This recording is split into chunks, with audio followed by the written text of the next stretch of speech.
right. Let us see. And we are live. All right. Let us see. And we are live. All right. Let us see. And we are live. All right. Let us see. And we are live. All right. Let us see. And we are live. All right. And we are live.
All right.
All right.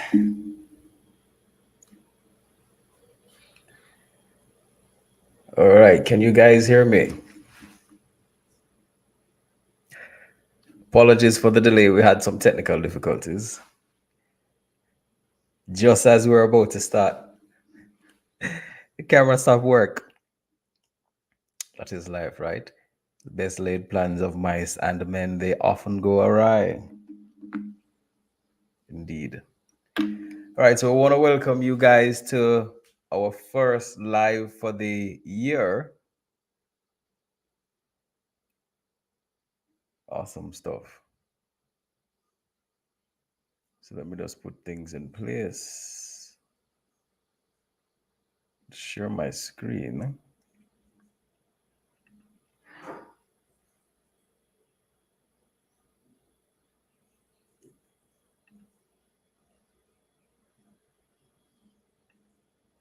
Entire screen.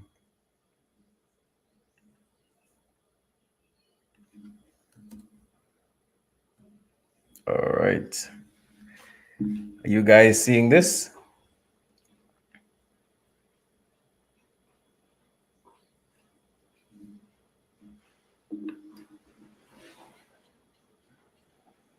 Let me know if you guys can hear me.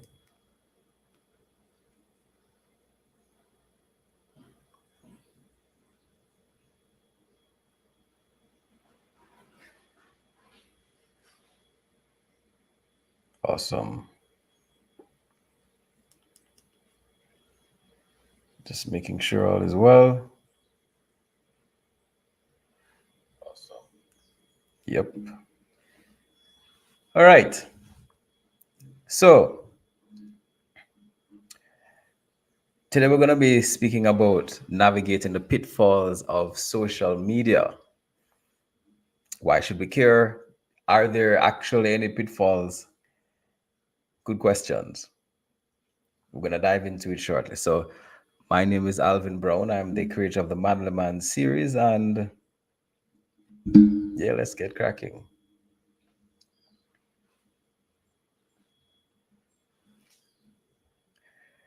We're going to have an introduction, and after which we'll run into talking about social media definitions, social media examples, identifying social media abuse, predators, and how we can get support for the challenges that we may face, we or our children may face.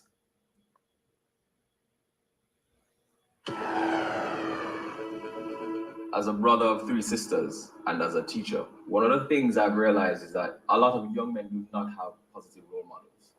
So what happens is they look to the media, and in a lot of cases, the examples that they see there are extremely negative. But we have an issue where we are upset when young men do the wrong thing, and yet no one tells them what is the right thing to do. So that's the reason why I started the Manly Man series, to encourage young men to be responsible, to take charge of their own lives, to recognize that they have a duty to those around them, and that their actions have consequences. Join us as we explore topics related to men's issues across the Caribbean. It is for your fathers, your brothers, your husbands, your sons, and for the women who love them. Welcome to the Man the Man series.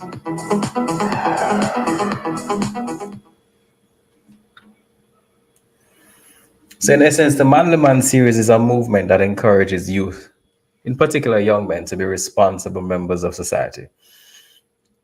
But the conversations that we've been having have been not just for young men, but for young women as well, and their parents also. So, there have been a number of discussions in all boys schools, all girls schools, the orientation for UA, churches, youth clubs, you name it, we've been there. Welcome to the Manly Man series. Some people say we're in danger of losing an entire generation to deviant behavior. This deviant behavior has brought on many issues, including crime. These issues are due in part to some males not functioning as responsible members of society. But how can we expect them to act responsibly if they've never been taught responsible behavior and have instead been exposed to an inappropriate or inaccurate model of a man? This series seeks to encourage each male to be a manly man. What is a manly man? A manly man is an adult male who is emotionally intelligent, a good communicator, a good father, is honest, loyal, respects and protects women, ambitious, among other things. It is important to note that a manly man is not perfect, but he seeks to continually improve himself. Whether you're male or female, we have a duty to collectively encourage ourselves and the next generation to be upstanding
All right.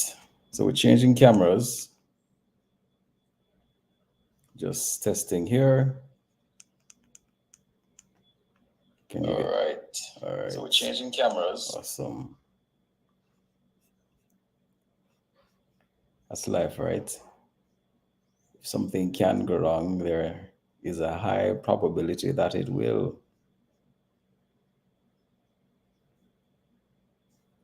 All right, 1 second. Let's get back to where we were. Great. All right. So let's run right along. I think that was enough of an icebreaker.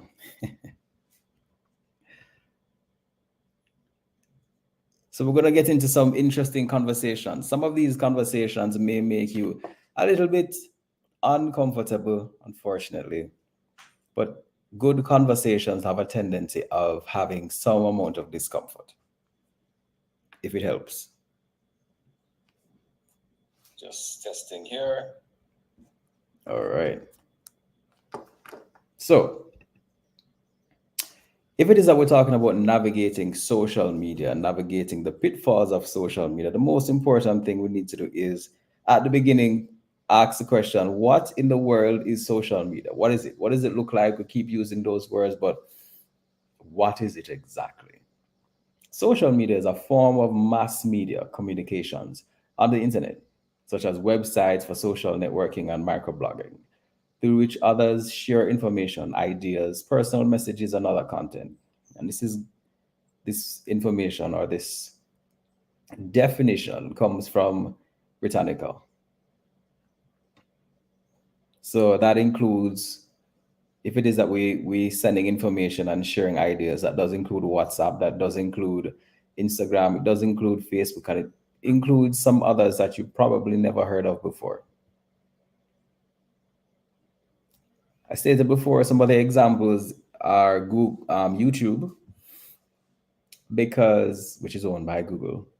YouTube has a lot of interaction. You can do a lot of comments and no, you have a lot more interaction than you did in the past. Instagram, I stated before, and Discord. Discord wasn't initially used for gaming, but it's used for a lot more now. And the Monkey app, which some of you most likely have not heard of in the past. Now, there are many positives of social media, and there are many positives to using social media.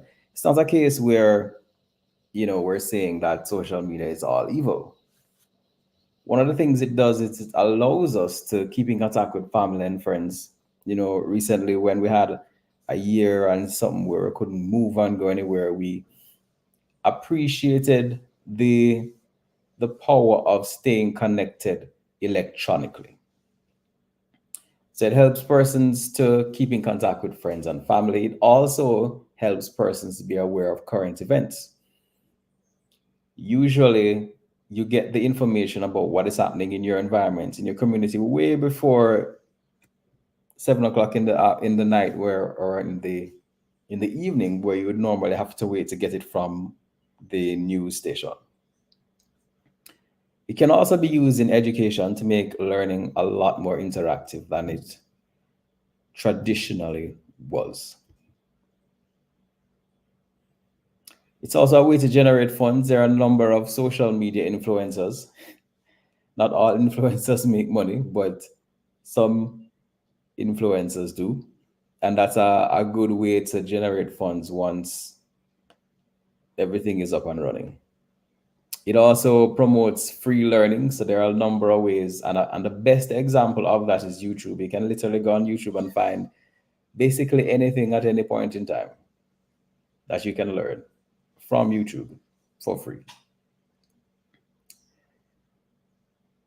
It also allows for small and medium-sized enterprises to reach audiences with a much smaller budget than old media. Normally, if you wanted to do an advertisement before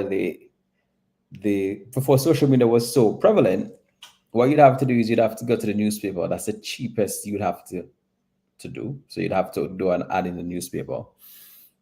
And then if you're not doing an ad in the newspaper, if you feel like you want more reach, then you'd have to go to radio and or television. With social media, you can get to a large audience with a much smaller budget. So again, another advantage of social media. There are, however, some negatives, and that includes the fact that social media is addictive. It can be used to spread incorrect information. So anyone can create a video, can send a voice note and say anything. And depending on what is said and how it is said, everyone will believe. And then you can have a situation where you're basically spreading incorrect information. Unfortunately, because you can keep in contact with persons, it is used for nefarious purposes by those who mean you and your family and children no good. So in some instances, predators can use social media to groom children and or even adults. So, sometimes you'll hear about persons going missing. Some of the times they go missing because they met persons online. Additionally, because in some instances, social media is about the glam. So it's Insta glam, not Instagram. And everybody always is heading on a plane somewhere, and everyone is using a million different types of filters. So so how they present themselves is often in a perfect, quote unquote, way. So, if it is that you're looking on and you say, boy, why am I not on a private jet going to Dubai? Depending on who you are, you may become someone that starts moving towards an unexpected or unattainable standard. And in so doing, it may affect your self-esteem. Now, as it pertains to you and your children or your family in general, social media may expose you to online scamming, cyberbullying, and even online grooming.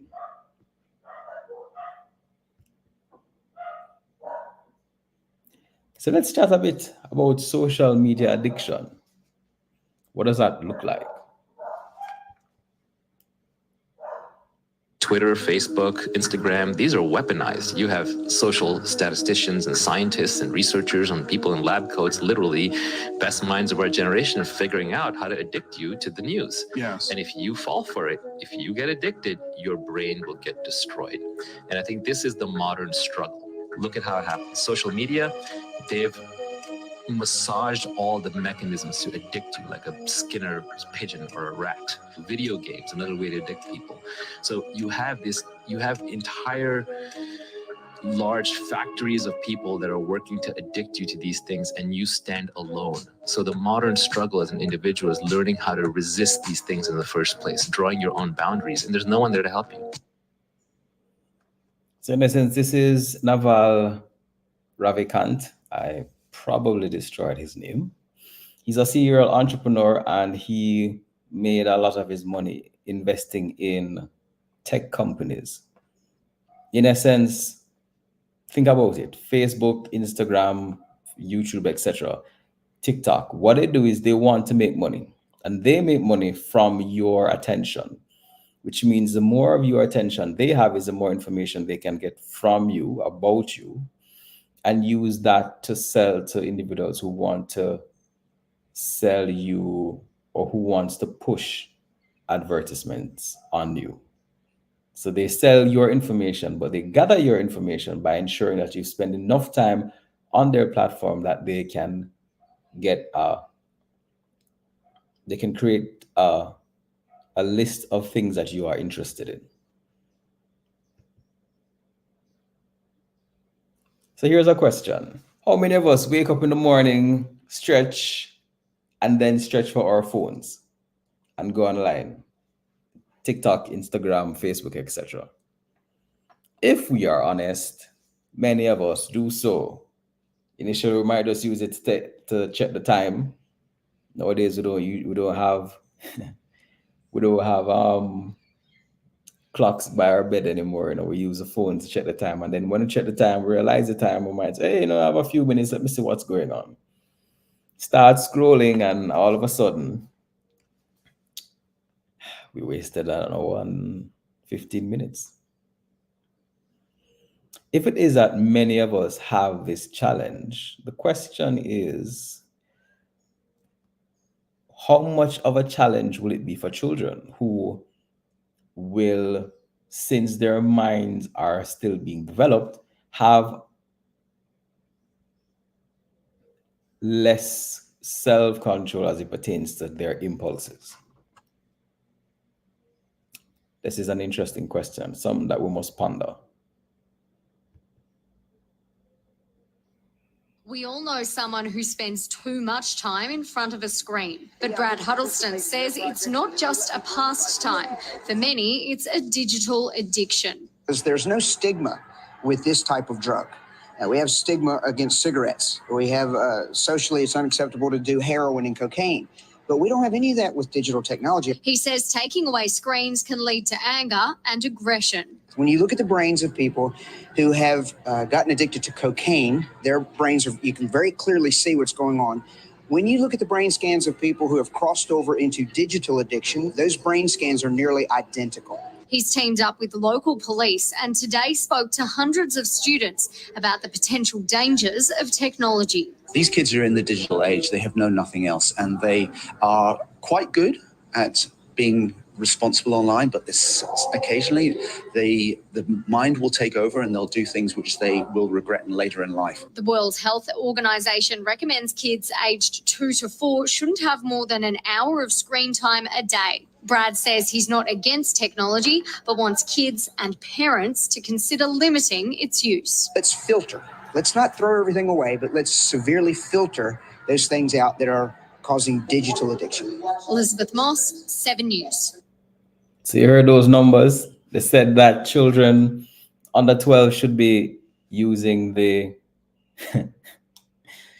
their cell phones or electronic devices for 1 hour.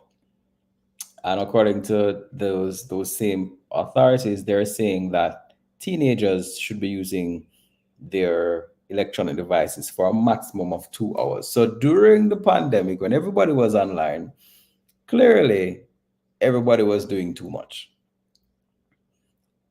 My question is, how much time does your child or even you spend online as opposed to being outside, as opposed to looking at a sheet of paper? It's an interesting question.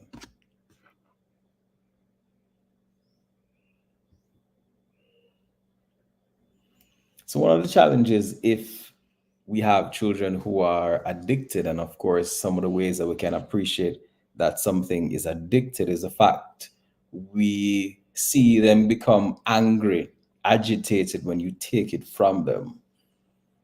And some of them may refuse to do anything at all because they're saying, listen, I want back my cell phone.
All right, so you guys should be hearing me now, and All hopefully, right, so you guys should be awesome. hearing me now. Great. Apologies. I'm not sure what happened there. We've been having quite a few, quite a few technical difficulties. Great. So we should be okay now. Oh, 1 second. all right, so you guys. Oh, All right. so Just all making right, sure. so you guys. Oh, All right. And some dogs in the background. Great. Excellent. So let us, what I will do is basically give you a synopsis. Okay. Right. Well, getting back to some back to school coverage here, parents, you want to keep your eyes out for what apps your kids may use on their devices. A detective with the Shawnee Police Department warns that while your kids may not intend to do anything bad, they may unknowingly put themselves in a bad situation. So we asked him, what are some of the popular apps out there that are dangerous that parents may not know about? And his response for us was an app called Kick. How many of y'all have Kick? Literally, almost the entire room raises their hands.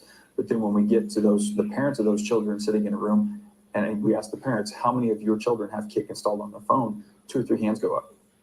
Kick, which is spelled K-I-K, is a free messaging app that anyone can download. Also, it doesn't block strangers from contacting others, so they can find your children on the app, send them messages, sometimes inappropriate ones. There have been naked photos found on this app. It is rated 17 and up, but it's extremely popular with children and teenagers. Now, some of the other apps to keep an eye on from this detective: Snapchat. It allows you to send photos you can only see for a certain amount of time, for a certain amount of seconds before they disappear. Very common apps like Twitter and Instagram can also be dangerous, especially if the privacy settings are not set correctly. So what can you, the parent, do to make sure your kids are protected? Well, Detective Sterling says, first off, you want to set a password on your iTunes or your Google Play account. Keep in mind, it's not automatic on Google Play on those Android devices, but you can go under settings. There is an option to set up a PIN that keeps your kids from downloading anything without your knowledge. Also, you want to know your kids' passwords and know how many accounts they have. Detective Sterling also says kids may try to hide apps that they use by deleting the icon or the entire app if you know you're going to check. So on Google Play, you want to go to My Apps, look under All. You'll see all of the apps that have been downloaded, even if the icons have been deleted from the screen. Let's talk about what you can do on Apple devices now. What you're seeing back here is what's on my iPad. So say your child wants to delete PicStitch here, okay? I'm going to click on it, actually delete it out. What you can do is you go into your App Store, and you can see under Purchased, look at all of the devices that have been downloaded. Can we take this full, guys, so we can show them what PicStitch looks like? It's on the upper right-hand corner. See, now it's got that cloud symbol there. Anytime an app is downloaded, even if it's deleted from the device, that cloud symbol will show up. So Detective Sterling says that is a way you can know what your children have downloaded, even if they try to hide it from you. We'll be right back here on 41 Action News Midday.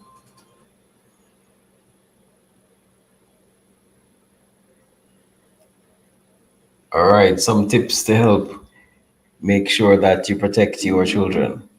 And some people may say, why go through all of this? Because those who wish to have your children, those who wish to harm your children, they are going through a lot to get to them.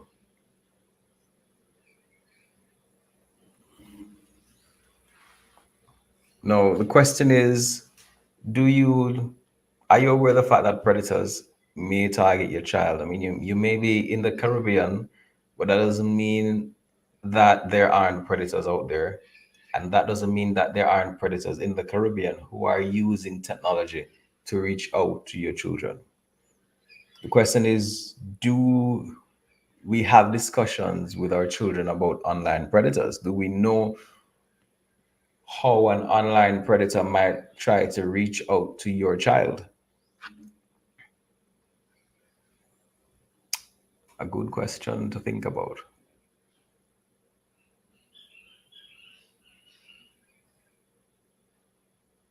You can be the very best of parents, you can have a good relationship, and your child can still get caught up in this trap. Because, like I said in the beginning, it's the long game. They, little by little, they inch their way in, and they build that relationship and they build that trust before it comes to the place of send me a new pic or having a conversation that's sexualized, right? It takes a while to build up to that. And so if it gets to that point, you have to be able to hope that your child is going to come to you and say, hey, well, I started talking to this person and look, they said this or they asked for this, and now I'm scared. What should we do? You know, it has to be, even if they get to the point of trouble, they know they can run to you and say, hey, I'm in trouble. How do we, what do we do from here? That's one of the most important things. Not just knowing the dangers that are out there, but even more importantly, knowing your child, having a good relationship with the child, ensure that your child is comfortable with you so that if there's an issue, they can say, hey, daddy, hey, mommy, this is what is happening, and come to you for help.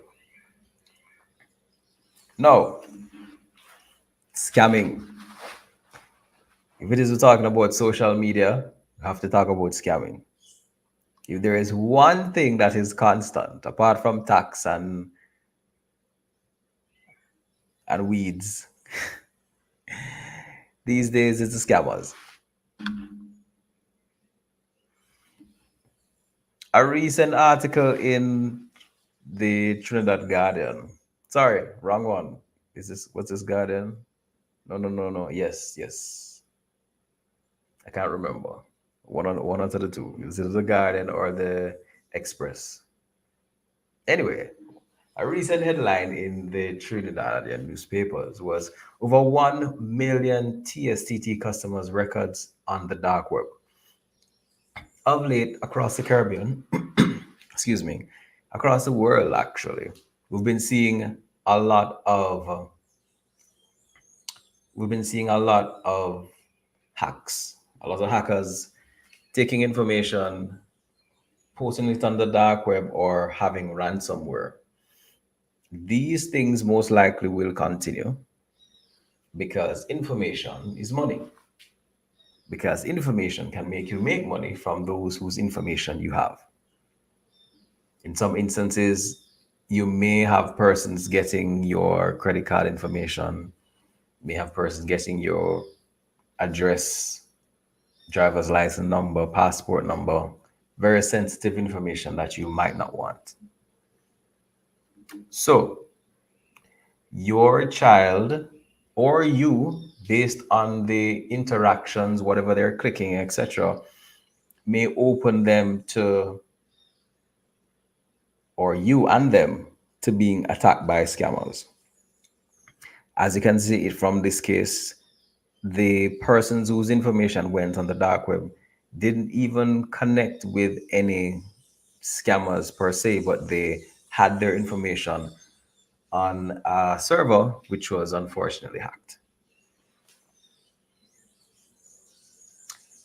Anyone here has been a victim of scamming or knows someone who has been a victim of scamming? You can always type in the comments what that looked like and how you handled those incidents. I'm rather curious to hear about that.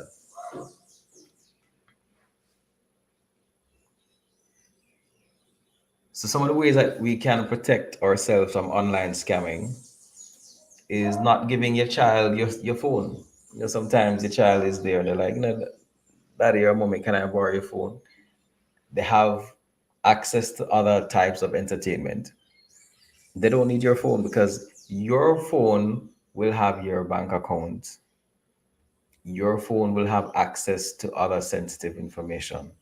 So if it is that they're downloading software onto your phone, there's a very high probability that some of those software will have spyware on there. And spyware is such that it will record your keystrokes to find out your username and password for your bank account information and many other sensitive sites and websites, etc. So do not give your child your phone. Your child has no reason to have your phone, especially when they want to download.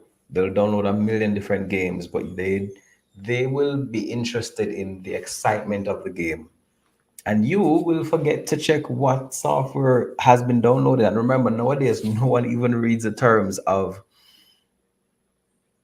service, so you don't even know what you're getting. Take my advice. If your child has a cell phone, let them use their cell phone. Don't give them your cell phone to play games on, because you never know what you're opening up yourself to. And in some instances, you do have some children who will even go online, go on Amazon and pay for things or with your credit card because it's already saved on your phone. So don't do that. It's also important for us to educate ourselves about different types of scams. Now you have AI that can copy your child or any loved one's voice and call you, and you'd think that you're speaking to your loved one. Again, we have to be aware of this. So they'll say, hey, daddy, I'm in trouble. Send XYZ to this place. Send this amount of money. Not knowing that your child is actually asleep upstairs. Again, be aware of all of the different types of scamming that is happening for your own safety and the safety of your family in general. Another thing is, don't make your password words easy to guess. So, 1, 2, 3 and ABC. Do re mi. None of those, please. A big part of social media, a big pitfall of social media is cyberbullying. Yes, yes, yes, yes, yes, yes. Everybody has something to say. And sometimes how they say it is a little bit extreme. Sometimes how they say it is very extreme.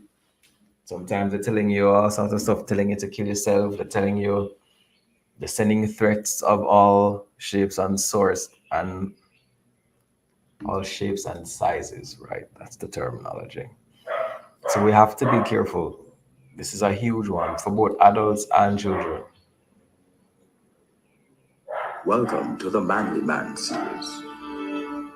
Cyberbullying.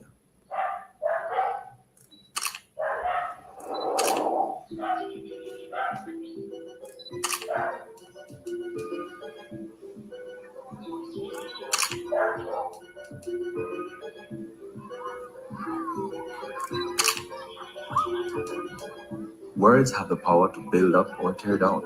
They cannot be taken back once they have been spoken. In fact, words written on the internet last forever, and some statements may have serious consequences.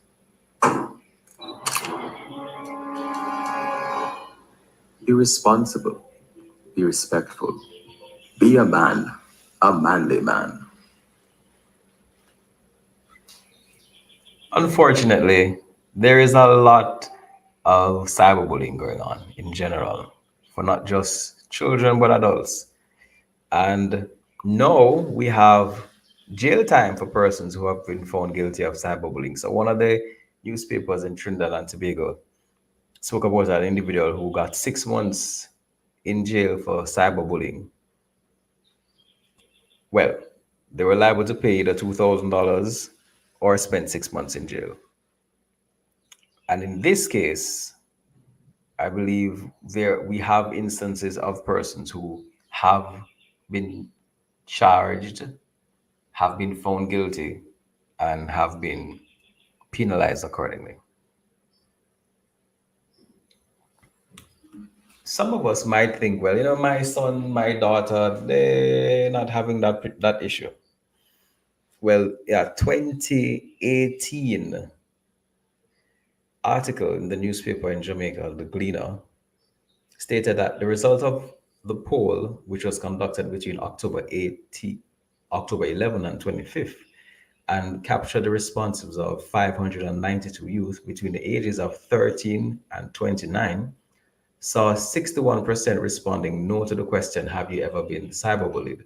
While the remaining 39% said yes, which means if you have 10 students, 4 of them have been bullied. And this was in 2018. This was a long time ago before COVID. Now everybody's online, which means if you have 5 children, 2 out of those 5 have been bullied. And unfortunately, those numbers keep growing. In the Trinidad and Tobago Guardian, one article stated, based on our report, cyberbullying is on the increase because every day you're seeing something online.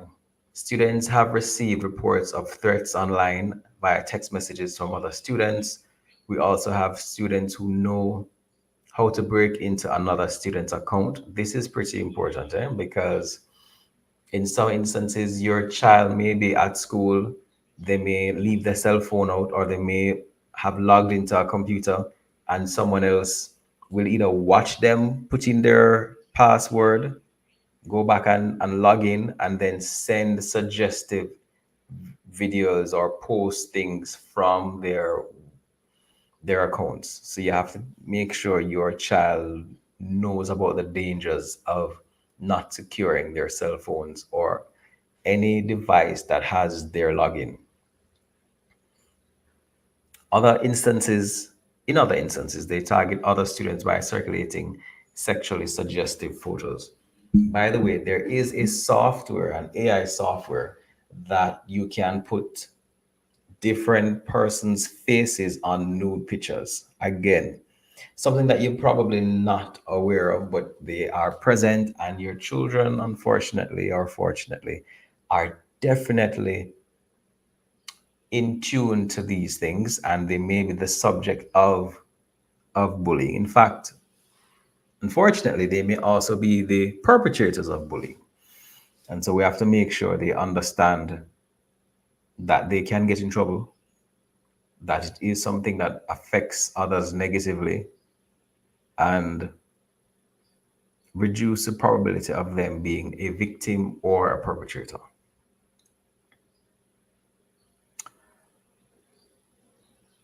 So it's important, as I stated, for us to speak to our children about cyberbullying, for you to know what the laws are in your country, and to educate your child on those laws. Because even us as adults, we might say something, we might type something, depending on how it is read and interpreted, we ourselves may be guilty of being a cyberbully.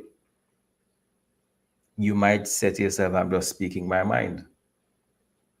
So it is important to be aware of the laws, to be aware of how they may be interpreted, and to think before we type, not just our children, but ourselves as well. The last thing you want is to say something and for it to be misconstrued as something that it shouldn't be. Now, the question might be, how do we ensure that we reduce the probability of our children becoming a victim of cyberbullying? One of the ways is to ensure that they become very confident. And to develop a certain level of confidence, to develop a certain level of self-esteem, one of the ways that is done is by increasing their competence, because competence breeds confidence. So whether you want to have them develop their talents in public speaking, in sports, academics, or mastery of some other skill, those things tend to increase your child's confidence, which reduces the probability of them being negatively affected by someone cyberbullying them. Because unfortunately, a large percentage of them will be impacted by this.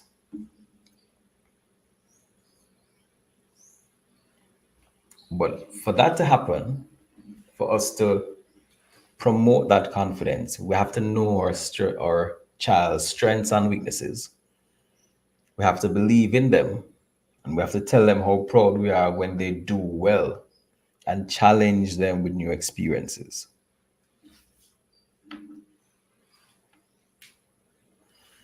Another thing that is very, very big with social media is pornography. So the Guardian stated in a while back, Trinidad and Tobago tops internet porn again. In 2016, Trinidad and Tobago was ranked number one in the world per capita for internet searches for pornography. I can assure you that you would be surprised if you were to take your child's cell phone, which you should be doing constantly, and check. You might see things in there that you would be shocked. Again, what is important is that we appreciate the children's act of the different countries that we're in, because your child may be they may be sending pictures of themselves or receiving pictures from other children and sharing it around and not know that they may be getting themselves in trouble. So, for instance, the Children's Act of Trinidad and Tobago, Part 8, Section 40 says, subject to subsection 5, a person who knowingly makes or permits to be made any child pornography or copy thereof, publishes, distributes, transmits, or shows any child pornography, publishes or causes to be published any advertisement likely to be understood as conveying that the advertiser distributes or shows any child pornography, obtains access through information and communication technologies to child pornography, has in his possession or control any child pornography, or purchases, exchanges, or otherwise receives any child pornography, commits an offense and is liable on conviction on indictment to a fine of $30,000 and to impeachment for 10 years. Imprisonment for 10 years. Again, if they are a child and they have images of themselves in sexually explicit poses without clothes, etc., that is child pornography. So they sending to someone is them sharing child pornography. Them receiving it from someone and sharing it with others, again, is them committing an offense. So we want to be careful and make them appreciate what these laws are to not have them fall into this issue. For Jamaica, the Child Pornography Prevention Act, Part 3, states a person who knowingly causes or incites the involvement of a child in the production of child pornography in Jamaica or elsewhere commits an offense. A person who, having the custody, charge, or care of a child, allows the child to be used in the production of child pornography in Jamaica or elsewhere commits an offense. A person who commits an offense under this section is liable, on conviction on indictment before a circuit court, to a fine or to imprisonment for a term not exceeding 15 years, or to both fine and imprisonment.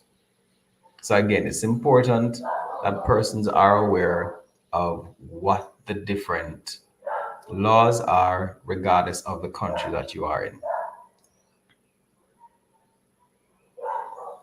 Now, another use of social media, another pitfall, another danger, another thing to watch is the fact that gang members are using social media to recruit persons. They use social media to glamorize a lifestyle and to introduce themselves to your children. The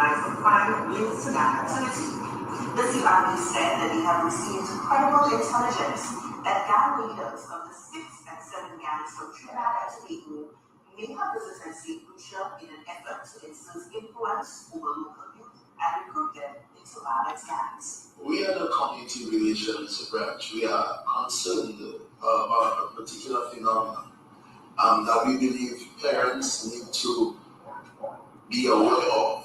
Okay? And I'm sure most of you have heard about the influence of gangs in our country. The 6 and the 7. Parents, you need to understand that those gang members are not just meeting your children face to face, they're also using technology. You need to be aware of your child's online activities. And as a matter of fact, the information I received is that just recently, during an event, sometime over the Christmas season, some of those gang members from Trinidad were actually here. The 6 and 7 gangs are rival factions that originated from the Rasta City gang, which used to be the main rival of the Muslim City gang in Trinidad and Tobago. The gangs are involved in drug trafficking, gun running, extortion, kidnapping, and murder, and have been blamed for many of the homicides in the Twin Island Republic. The gangs are also known for their use of social media to send threats, boast about their crimes, and incite violence. Those gang members use the influence of music to gain the attention of your young one. Okay? So through YouTube, through other streaming services that you are not aware, your child has access to. They portray what we now call murder music. You can Google it. They call it murder music or dancehall gangster music from the island of Trinidad. So the 6 gang and the Rasta City gang, also known as the 7, they have artists among their ranks, and they promote this type of music, and your child might be listening to it without your knowledge. The CRB said that the president.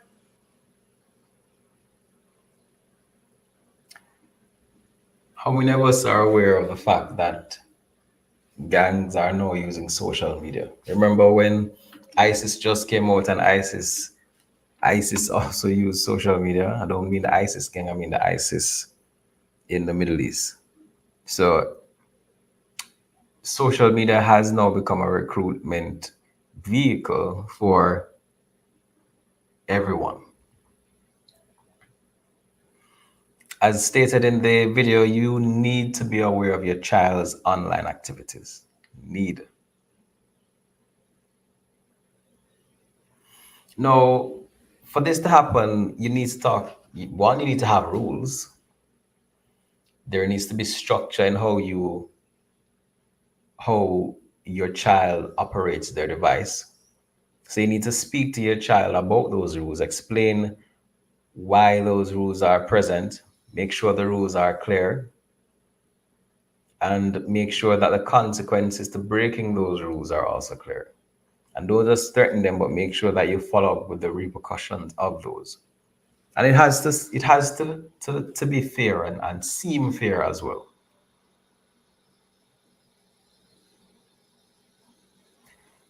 What is important is consistency.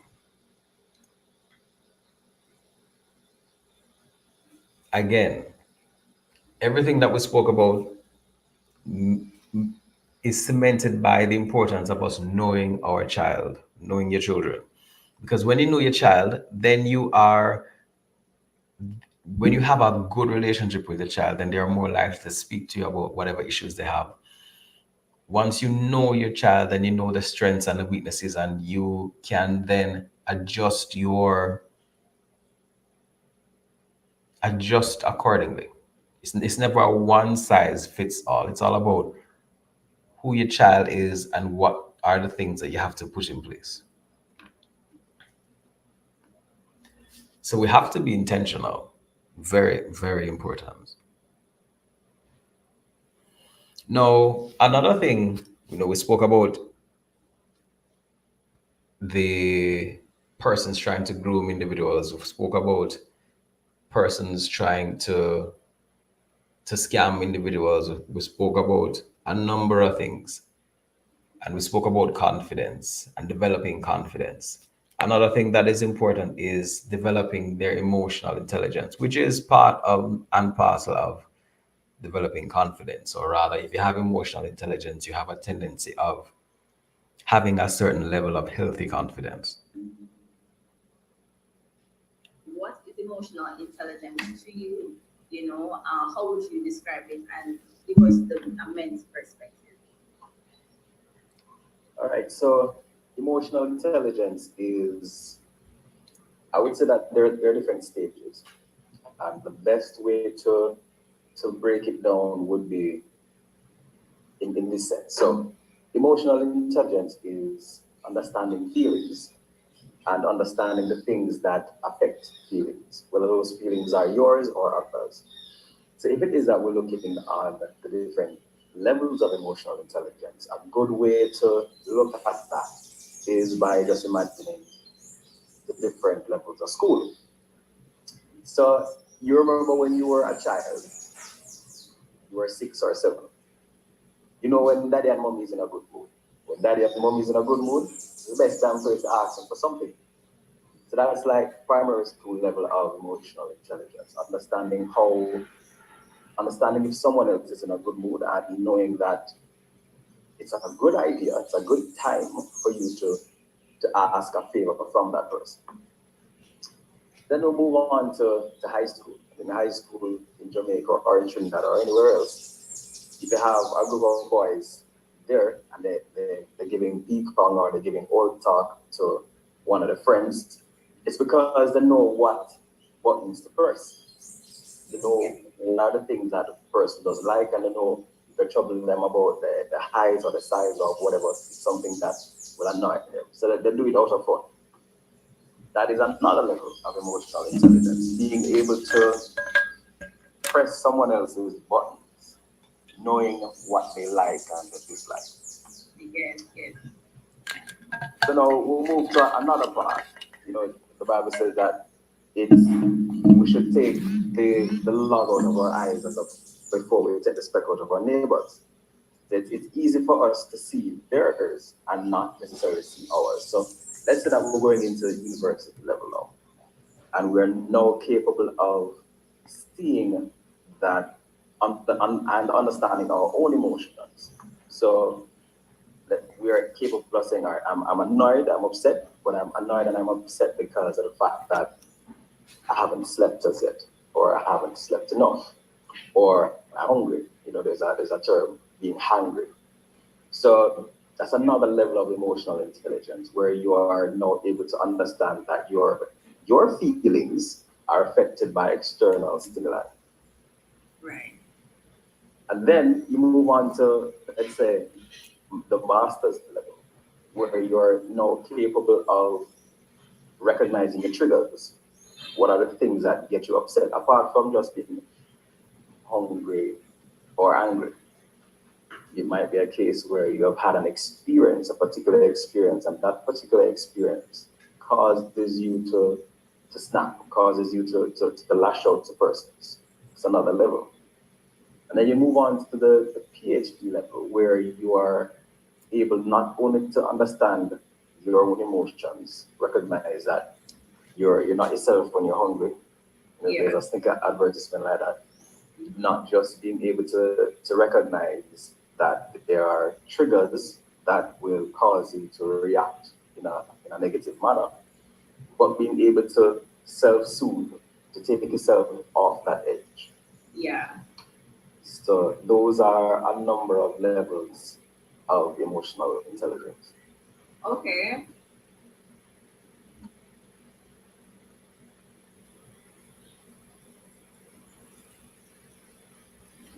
Now, if it is that we want to develop emotional intelligence in our children to make sure that they are able to handle the stresses of social media, the whole idea of, am I good enough? How does this Instagram, how does this work for me? Or even the pressures of being cyberbullied, or even just the nuances of a predator attempting to get close to them. If it is that we want to develop their emotional intelligence and make them more resistant to these things, then we have to understand our own emotional intelligence. We have to understand what it is. And in developing our own emotional intelligence, it improves our relationship with them. And then we are also better able to help develop their own emotional intelligence. What is important is that we allow them to understand how they feel. And it's not soft and mushy, it's a fact. What are my thoughts now? What do I want to do right now? Why are my thoughts like this? Why do I want to do these line of actions? What has caused me to do this? Is it that I didn't sleep in the last night? Is that I didn't have breakfast? Different ways to say the same thing. Identifying what those causes are and being able to move off an edge if it is that we're tempted to do something that we shouldn't is all a part of making ourselves better persons, making them better children, and therefore becoming better adults, which makes it easier for them to navigate life. This life, which has numerous challenges, which include, of course, social media and its navigation. Again, it's very important for you to have a close relationship with your children, more likely to confide in you, turn to you when things go wrong. And one of the ways of doing that, is to having going on a hike, going to the beach, just spending quality time with them and speaking to them about what your childhood was like. So they see you as, hey, this isn't just daddy. This isn't just this adult, but this adult has made errors in the past, and therefore I'm more likely to speak with them because they're human. You're not becoming a pushover, but you are making yourself more accessible. And for those who wish to get help, if you're in Trinidad and Tobago, you can contact www.findcareTT.com. That's www.findcareTT.com. Also, the suicide hotline is 800-5588. That's 800-5588. So I'm going to go over that one more time. If it is that you require assistance, there are a number of counseling services at www.findcaretT.com. That's www.findcaretT.com. And the suicide hotline is 800-5588. Of course, that's 800-5588. And it is, of course, toll free. For those who are in Jamaica, you can contact 888-639-5433. That's 888-639-5433. And the suicide hotline is 800 New Life, 800 New Life, 888 New Life. That's 888 New Life or 888-639-5433. That's 888-639-5433. Now,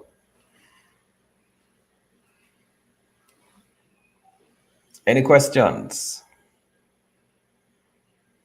Well, we're going to come back to questions shortly. Let me just run through the last two slides. So, coming soon, we have our next Man Story interview, which will be released tomorrow. The Two Cents Movement organization was involved in some allegations where two of the poets in the organization, one of them sort of accused the other one of some sexual misconduct, etc. And that really split the organization apart in a certain way. And it was viral and it was on the news and all kind of craziness. It was a pretty incredible time, to say the least.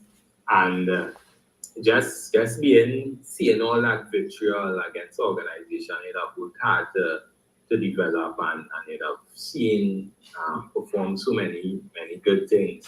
And now just seeing that turn on its head, it taught me quite a few things that I've taken along with me. But in the taking along, I realized that there was an important need to separate bitterness, to take on my bitterness from that experience so I could really learn from the experience and learn the different skills that I needed to have, forgiveness, compassion, wherewithal, desire to rebuild, and all these things. And I think that singular experience in 2020, let's say, lasted for about a year and more. I think that really changed my path in several ways. changed my path in terms of now you realize the importance of your strength as an individual and not necessarily leaning on an organization. So it kind of accelerated things that I would have done later. And it happened during the pandemic, of course. So at that time, innovation was, you had to innovate to survive.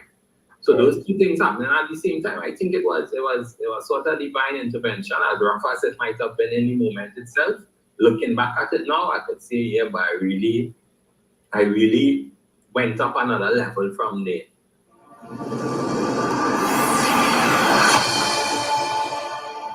Welcome to Man's Story.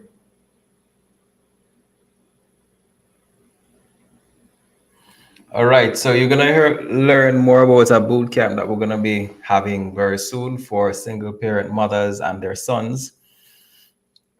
I know that a lot of single parent mothers need assistance as it pertains to, you know, teaching these young men things like how to iron a shirt, how to tie a tie, how to change a car tire. All of these things we're gonna be doing so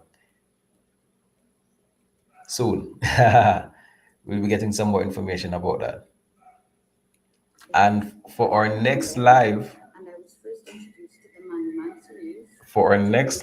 that will be on Sunday, this Sunday from 4 Trinidad time to 5:15 and 3 Jamaica time to 4:15.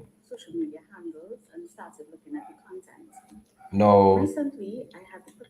We also have mother-son and father-son conversations where we're going to different schools and we discuss challenges that your sons are experiencing. We also rolling out stuff with the daughters as well. So don't worry, everybody is covered. And let me just give you a quick. Hi everyone, my name is John Corridor and I testimony. Father-son conversation session to be produced by the Man TV series. We want to encourage all fathers out there that this is something that you would want to invest your time into, to attend. The information is relevant, it's relative to that whole father-son dynamic. A lot of things that we may overlook, simple things that once we employ, we could really have better relationship with our sons. And that would, of course, foster for better young men in society and a better society on the whole. So thank you, Man series, and hope to see more men in the future. Yeah. So, for those who wish to schedule a talk for your church, your school, your workplace, etc., you can contact us at the Manly Man series. And that is on Facebook, Instagram, YouTube, or email the manlymanseries@gmail.com. Again, if you wish to schedule a talk in your church, school, workplace, etc., contact us at the Manly Man series or email the manlymanseries@gmail.com. And please make sure you follow us on all 3 platforms, on Instagram, Facebook, and YouTube at the Manly Man series.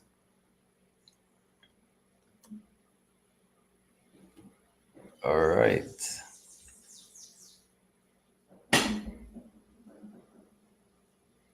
So before we go, I want to thank you all for being here. If there are any questions or comments, you can always type them in the chat. Anybody here has ever been scammed? Anyone here has ever had any issues with cyberbullying?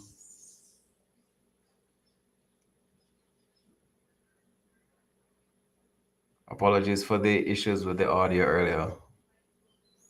You know how these things can be sometimes.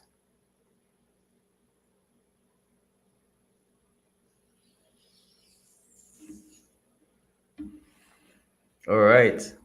Well, I want to thank you all again for giving us your time. I know it's a Sunday afternoon and there are many things that you probably wanted to do. And thank you for being part of this discussion.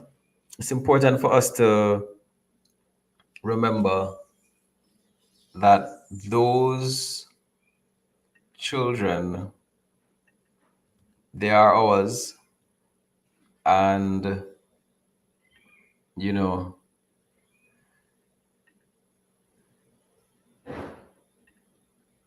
we only have them for a certain time. And therefore, since we have them only for a certain time, we have to make sure that we give them all the skills to be the best version of themselves. Again, please make sure you follow us on Instagram, Facebook, and YouTube at the Man the Man series. And if there are no questions, you have a very safe and enjoyable rest of the day. Stay safe.